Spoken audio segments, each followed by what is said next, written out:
ಶ್ರೀ ಗುರುಭ್ಯೋ ನಮಃ. ನೋಡಿ, ಧನಸ್ಸು ರಾಶಿಯವರಿಗೆ ಈ ಒಂದು ಪೀರಿಯಡ್ ಅಂದರೆ ಜೂನ್ನಿಂದ ಅಕ್ಟೋಬರ್ವರೆಗೆ ಗುರು ಕರ್ಕ ರಾಶಿಯಲ್ಲಿದ್ದಾಗ ಅಷ್ಟಮದ ಗುರು ಅಂತ ನಾವು ಹೇಳ್ತೇವೆ.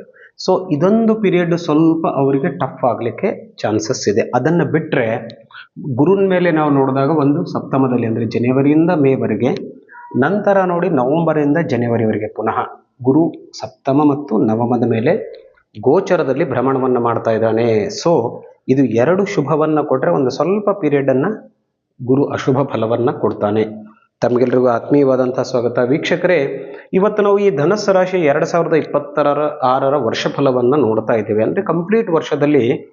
ಆದರೆ ನೋಡಿ, ಒಂದು 3 ಗ್ರಹದ ಮೇಲೆ, ಯಾಕಂದರೆ ಕಾನ್ಸ್ಟಂಟ್ ಆಗಿ ದೀರ್ಘಕಾಲ ಒಂದೊಂದು ರಾಶಿಯನ್ನು ದಾಟುವಂತಹ ಗ್ರಹಗಳ ಬಗ್ಗೆ ನಾವು ಇವತ್ತು ತಿಳ್ಕೊಳ್ತಾ ಇದ್ದೇವೆ. ಅದರಲ್ಲಿ ಒಂದು ಗುರು ಮತ್ತು ಶನಿ ಮತ್ತು ರಾಹು, ಈ 3 ಗ್ರಹಗಳ ಮೇಲೆ ಬೇರೆ ಗ್ರಹಗಳು ಮತ್ತೆ ಬೇರೆ ಬೇರೆ ರಾಶಿಯಲ್ಲಿ ಸಂಚಾರವನ್ನು ಮಾಡಿದಾಗ ಸ್ವಲ್ಪ ಹೆಚ್ಚು ಕಡಿಮೆ ಆಗುವಂಥ ಸಾಧ್ಯತೆ ಖಂಡಿತವಾಗಿಯೂ ಇರುತ್ತೆ. ಸೊ ಈ ಧನಸ್ಸು ರಾಶಿಯವರಿಗೆ ನೋಡಿ, ಮುಖ್ಯವಾಗಿ ಒಂದು ಜನವರಿಯ ನಂತರ ಸ್ಟಾರ್ಟ್ ಆದಮೇಲೆ ಸುಮಾರು 5 ತಿಂಗಳು ಗುರು ಸಪ್ತಮದಲ್ಲಿ ಇರ್ತಾನೆ. ಇದು ಒಳ್ಳೆಯ ಫಲವನ್ನು ಖಂಡಿತವಾಗಿಯೂ ಕೊಡುತ್ತೆ ಧನಸ್ಸು ರಾಶಿಯವರಿಗೆ. ಅಂದರೆ ಉತ್ತಮವಾದಂಥ ವಿವಾಹ ಯೋಗ, ಸಕಲ ಕಾರ್ಯಸಿದ್ಧಿ ಅಂತ ನಾವು ಹೇಳ್ತೇವೆ. ದಾಂಪತ್ಯ ಜೀವನಕ್ಕೆ ತುಂಬ ಚೆನ್ನಾಗಿರುವಂಥ ಕಾಲ ಈ ಕಾಲ.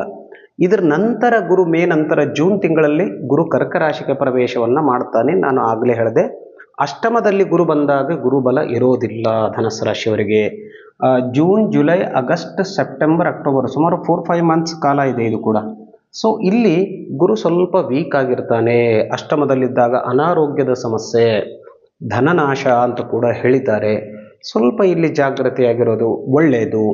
ಅದಾದ ನಂತರ ಗುರು ಪುನಃ ನವೆಂಬರ್ನಲ್ಲಿ ಸಿಂಹರಾಶಿಗೆ ಪ್ರವೇಶವನ್ನು ಮಾಡ್ತಾನೆ. 2027ನಲ್ಲೂ ಕೂಡ ಗುರು ಸಿಂಹರಾಶಿಯಲ್ಲಿ ಮುಂದುವರಿತಾನೆ. ಅಂದರೆ ನವಮ ಅಂತಂದರೆ ಭಾಗ್ಯಸ್ಥಾನ ಅಂತ ನಾವು ಹೇಳಿದ್ದೇವೆ. ಸೊ ಭಾಗ್ಯಸ್ಥಾನದಲ್ಲಿ ಬಂದಾಗ ಗುರು ಪುನಃ ಒಂದು ಭಾಗ್ಯಕ್ಕೆ ಕಾರಣವನ್ನು ಮಾಡ್ತಾನೆ. ಸೊ ತುಂಬ ಒಳ್ಳೆಯ ಸ್ಥಾನ ಇದು ಗುರುಗೆ. ಸೊ ಇಲ್ಲಿ ಒಂದು ಒಳ್ಳೆಯ ಲಾಭವನ್ನು ಧನಸ್ಸು ರಾಶಿಯವರಿಗೆ ಕೊಡ್ತಾನೆ ಗುರುವಿನಿಂದ.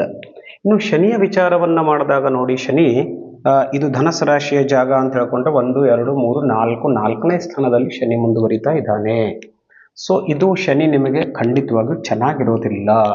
ಚತುರ್ಥದಲ್ಲಿರುವಂಥ ಶನಿ ನೋಡಿ ಯಾವ ಫಲವನ್ನು ಕೊಡ್ತಾನೆ ಅಂತ ಕೇಳಿದ್ರೆ, ಕಲಹ, ಮನಸ್ಸು ವೈಕೃತಿ ಅಂತ ಹೇಳಿಕೆ ಗ್ರಂಥಗಳು ನಮಗೆ ತಿಳಿಸ್ಕೊಡ್ತವೆ. ಈ ಚತುರ್ಥ ಶನಿಯಿಂದ ಅನಾವಶ್ಯಕವಾದಂತಹ ಕಲಹಗಳು ಉಂಟಾಗುವುದು ಮತ್ತು ಮಾನಸಿಕ ಶಾಂತಿಯನ್ನು ಶನಿ ಉಂಟು ಮಾಡೋದರಿಂದ ವರ್ಷ ಪೂರ್ತಿಯಾಗಿ ಮೀನರಾಶಿಯಲ್ಲಿ ಮುಂದುವರಿತಾನೆ ಶನಿ. ಸೊ ಹಾಗಾಗಿ ಸ್ವಲ್ಪ ಶನಿಯ ಒಂದು ಪರಿಹಾರವನ್ನು ನೀವು ಮಾಡಿಕೊಂಡಿದ್ದಾದರೆ ಖಂಡಿತವಾಗಿಯೂ ನಿಮಗೆ ಒಳ್ಳೆಯದಾಗುತ್ತೆ. ಶನಿಯಿಂದ ಯಾವುದೇ ರೀತಿಯ ತೊಂದರೆ ಆಗೋದಿಲ್ಲ.